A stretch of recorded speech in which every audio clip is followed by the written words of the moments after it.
storytelling musical gatherings are a real bright spot, I think, during this pandemic. And this poem, I think, has a lot of relevance at various times and special relevance right now during the pandemic. So I just want to share with you my poem entitled Moonlight. I am moonlight. And I beheld one night, far from any village, a young man out walking.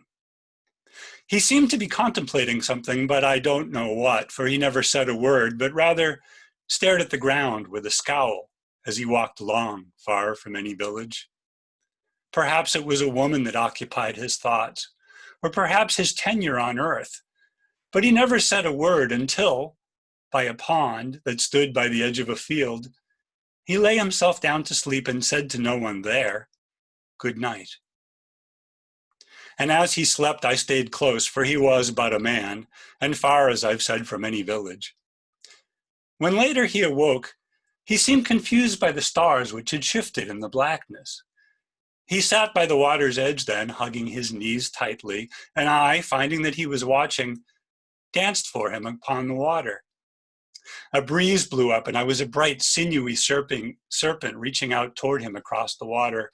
And then the breeze was still, and I was a bright, shiny silver dollar bobbing on the surface, just out of reach. He watched me this way a while, until finally he rose to leave, returning, I believe, to the place where he belonged.